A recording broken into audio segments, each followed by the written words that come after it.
Hello mga kabataang makabayan! Welcome sa Araling Panlipunan with Ma'am Ivy, ang inyong digital classroom para sa mas makabuluhan at makulay na pag-aaral ng Araling Panlipunan. Handa na ba kayo? Tara na at simulan ang ating paglalakbay. Pag-aaralan natin ang nakaraan para sa mas maliwanag na kinabukasan. Hello class! Matapos ang Bandung Conference noong 1955, biglang naging main character vibes ang Southeast Asia sa eksena ng global politics. Pero, di puro glitz and glam ang storya. Ang plot twist, paano ma-achieve ang pagkabansa sa gitna ng mga hamon tulad ng colonial past, racial tensions, at power struggle sa pagitan ng mga kapitbahay. Alamin natin kung paano hinarap ng Indonesia, Malaysia, Singapore at Brunei ang kanilang mga drama para buuin ang sariling identity at sovereignty. Tara, tingnan natin.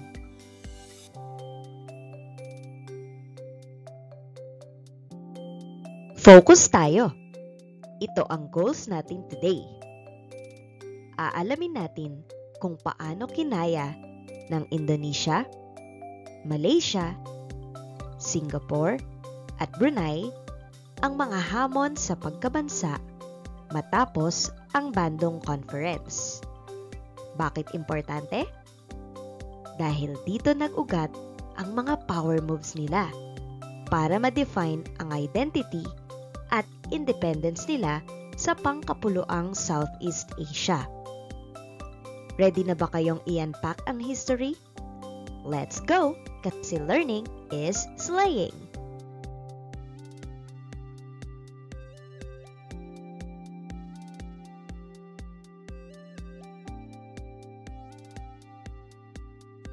Mga kasanayan na ipapaliwanag ang mga hamon sa pagkabansa sa Indonesia, Malaysia, Singapore, at Brunei matapos ang kumperensyang Bandung.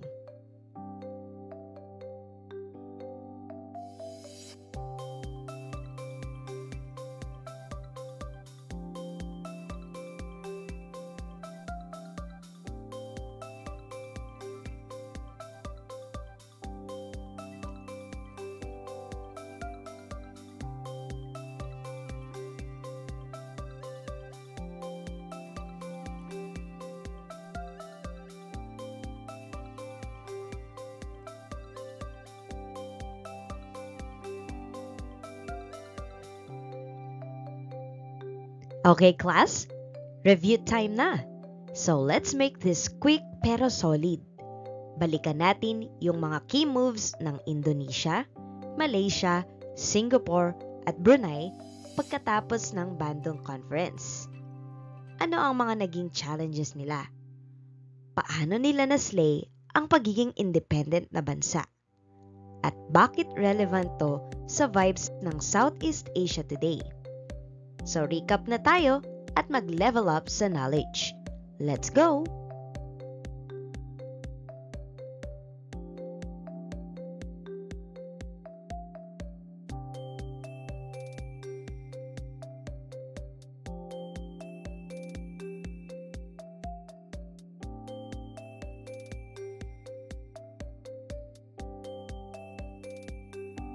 Ano-ano ang mga hamon sa pagkabansa sa mga bansang sumusunod matapos ang kumperensya ng Bandung?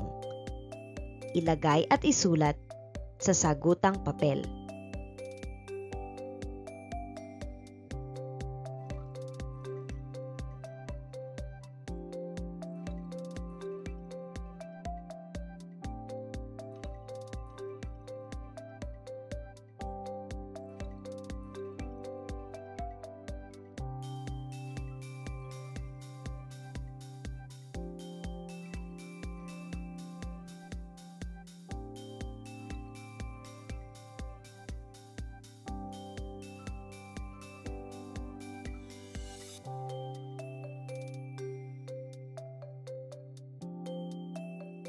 Paghambingin ang mga hamon sa pagkabansa ng 5 bansa sa pangkontinenteng Timog Silangang Asya.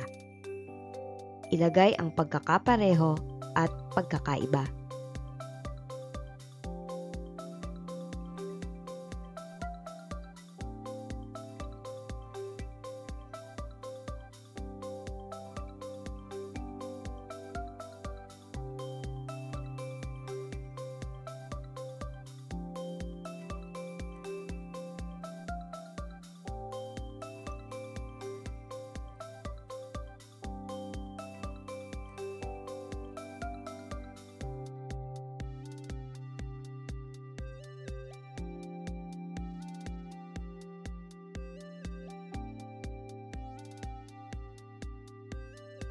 Sa Southeast Asia, may mga same-same pero different na nangyari sa bawat bansa after lahat ng historical drama.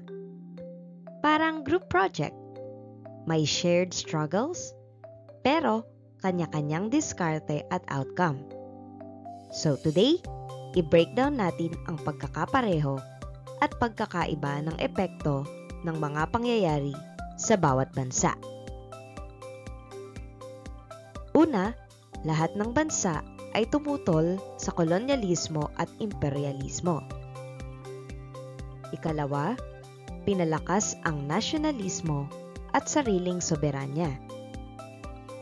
Ikatlo, may layuning umiwas sa Cold War superpowers.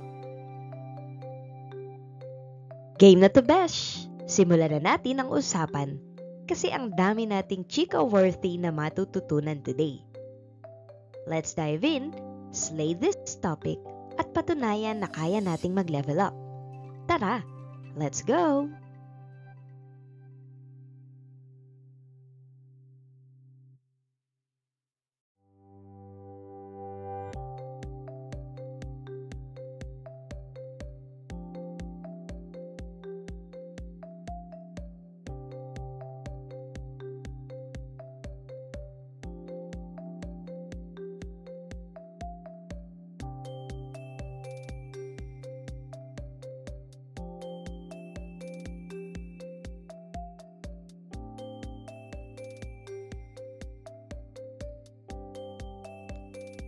Pagkatapos ng Bandung Conference, bawat bansa sa Southeast Asia ay may kanya-kanyang plot twist at journey.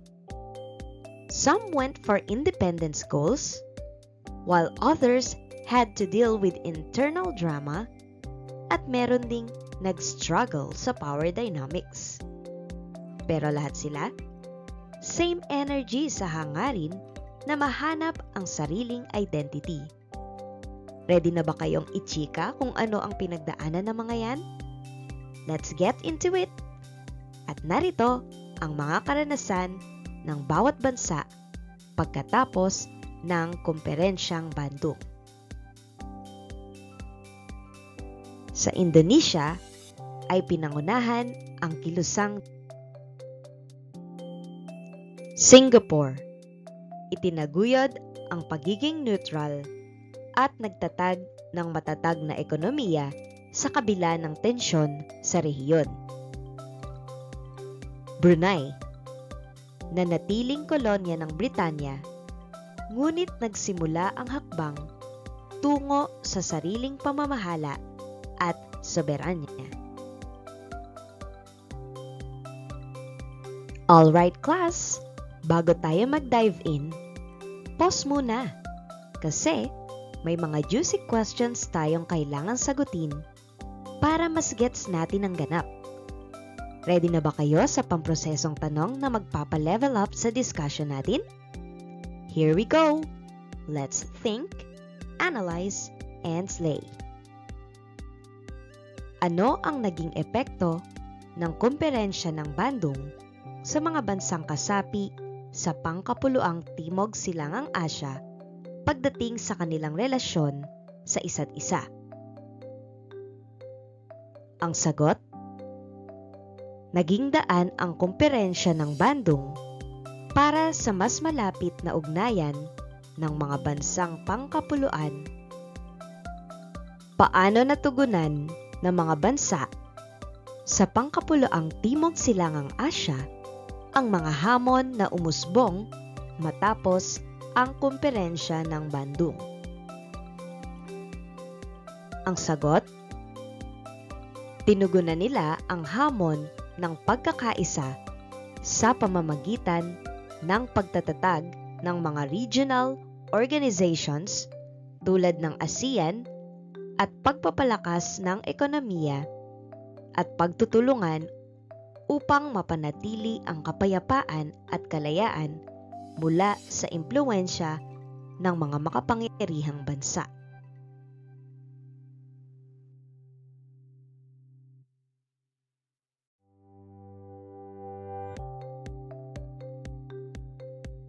Paano naging bahagi ang mga kasunduang nabuo sa kumperensya ng Bandung sa paghubog ng identidad at papel ng bawat bansa sa rehiyon? Sagot?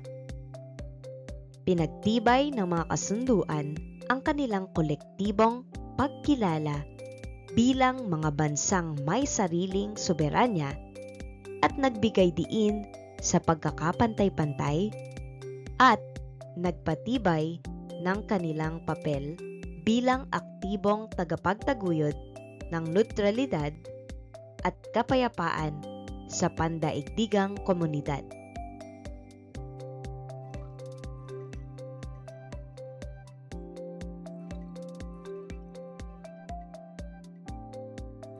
It's time for Picture It!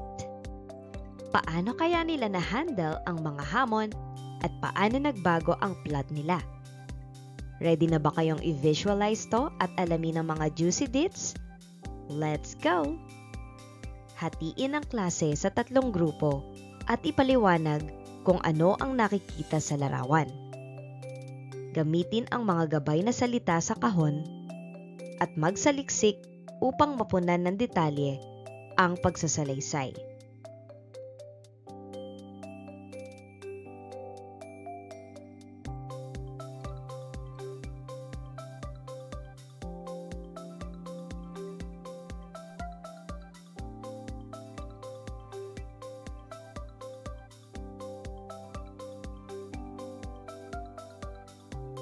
Let's G!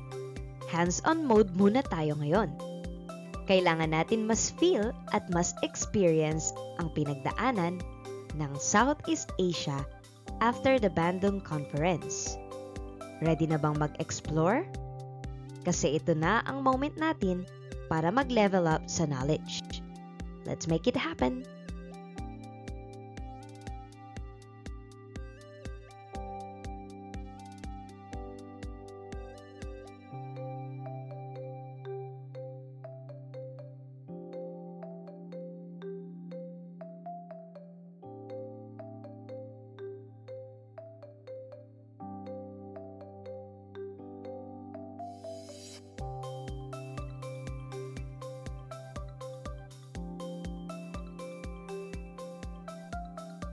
Big brain energy time muna tayo. Brainstorming mode activated. Ilabas ang mga ideas, kahit wild, kasi lahat ng thoughts, it counts. Paano kaya na-handle ng mga bansa sa Southeast Asia ang mga challenges post-Bandung Conference? Ano kaya ang same vibes nila at ano ang unique feels ng bawat isa? Go na besh! Kasi collaboration is the key. Number 1. Ano ang mga pangunahing hamon na hinaharap ng mga bansa sa pangkapuluan ng Timog Silangang Asya pagkatapos ng kumperensya ng Bandung? Number 2. Paano nakaimpluwensya ang kumperensya ng Bandung sa mga hakbang ng mga bansa sa Timog Silangang Asya sa pagharap sa kanilang mga internal at panlabas na hamon? Ang sagot? Nagbigay ito ng inspirasyon upang palakasin ang nasyonalismo at paglaban sa kolonyalismo. Nagtatag ng diwa ng pagkakaisa para sa pagtutulungan sa panlipunan at pampulitikang issue.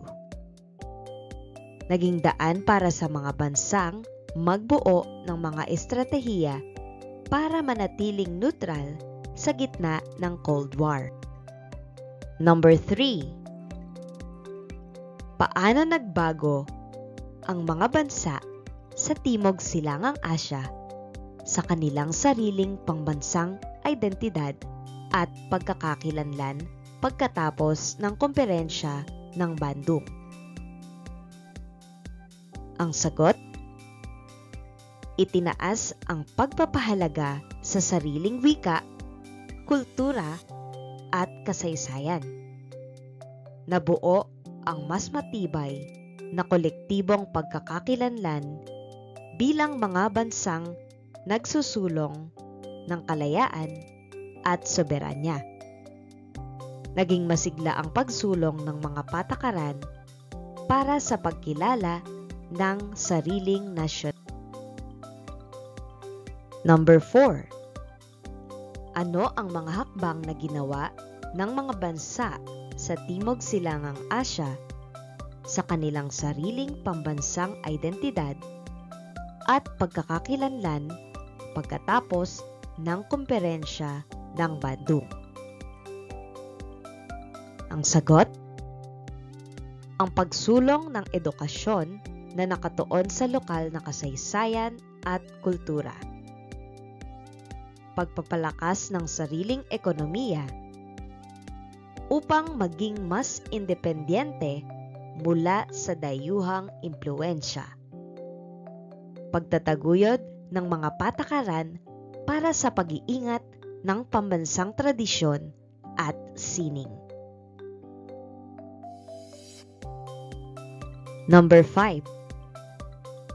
Paano nakatulong ang kumperensya ng Bandung sa pagpapalakas ng kooperasyon at ugnayan sa pagitan ng mga bansa sa pangkapuluan ng Timog Silangang Asya?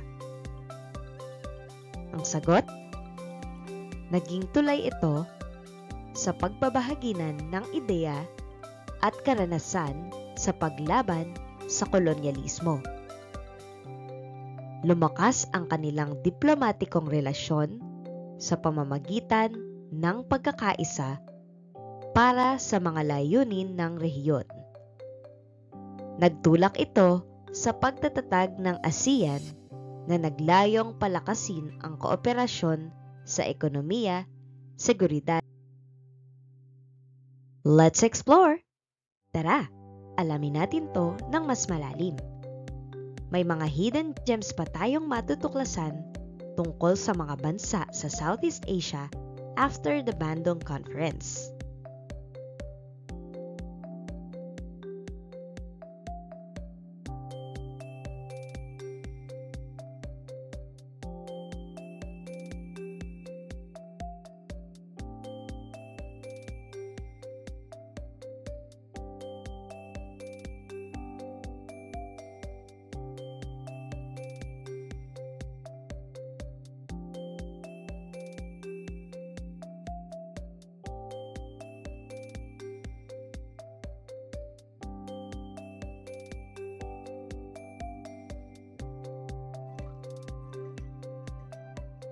Paano nakatulong ang kumperensya ng Bandung sa pagpapalakas ng kooperasyon at ugnayan sa pagitan ng mga bansa sa pangkapuluan ng Timog Silangang Asya?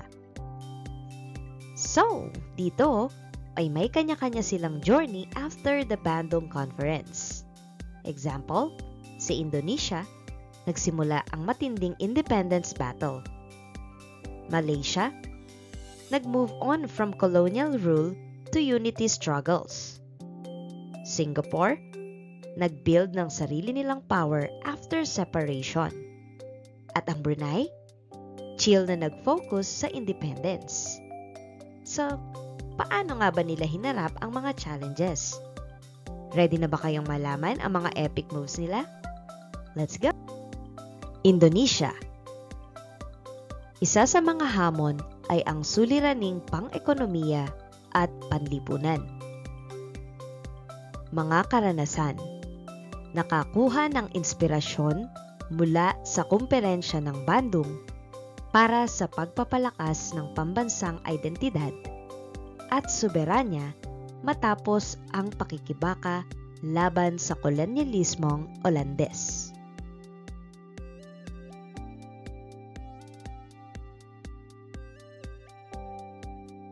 Malaysia. Isa sa hamon nila ay ang pagtatag ng pambansang pagkakaisa sa kabila ng pagkakaiba-iba ng etniko. Mga karanasan. Matapos ang kumperensya ng Bandung, tinutukan ang pagpapalakas ng ekonomiya at pagpapayapa sa loob ng bansa sa gitna ng multicultural na lipunan.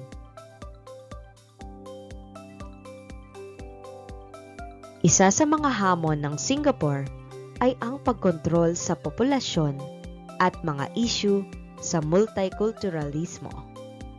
Mga karanasan. Nagsimula ang modernisasyon at urbanisasyon. Pinalakas ang ekonomiya, edukasyon at infrastruktura na naging pundasyon ng mabilis na pag-unlad ng lungsod-estado.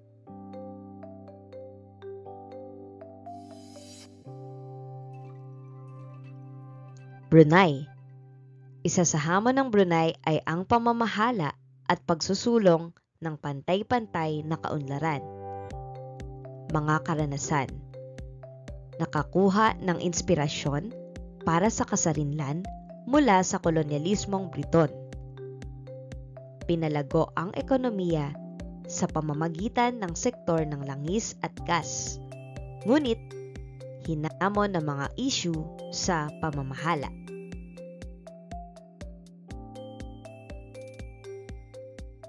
Sabay-sabay nating i-practice ang mga natutunan natin ngayon. It's time to level up and apply everything we've discussed. Let's make sure na lahat tayo ay solid na sa knowledge. And now, as we wrap this up, don't forget to check the next slide kasi may mga activities tayo na kailangang sagutin. Let's lay those tasks and see how we've grown in this topic. Ready? Game na mga besh!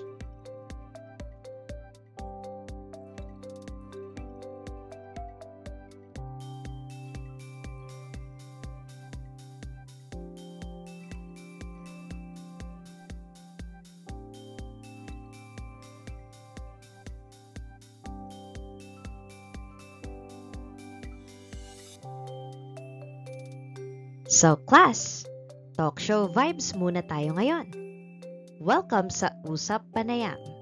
Mag-relax lang, makinig at mag-share ng thoughts habang tinatalakay natin ang mga key topics. May mga special guest ba kayo sa isip? O may mga hot issue? Let's get into it! Gala tayo sa mga usapan at tanong. Ready na? Lights, camera, action! Hatiin ang klase sa 4 na grupo base sa mga bansang Indonesia, Malaysia, Singapore at Brunei. Gumawa ng 5 tanong na nakapaloob sa sumusunod na time to test kung talaga bang nakuha mo na ang mga key points at ready ka na bang i-show off ang knowledge mo? Let's see kung kaya mo nang islay ang mga tanong at activities. Let's go and flex your learning skills. Check natin kung solid ka na dito.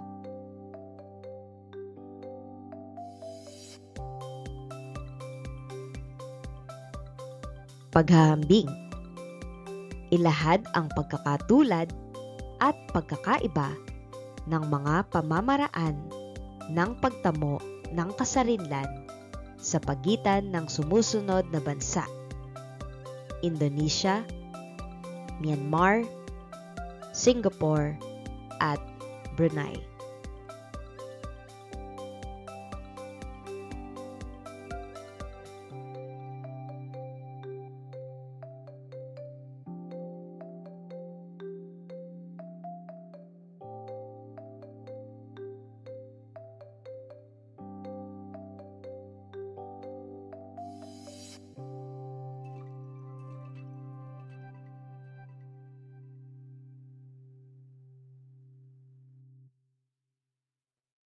What's the tea? Ano ang mga key takeaways mo? From today's session, paano mo nakita ang mga connections? Let's talk about what really stood out and what's worth remembering. Ready na?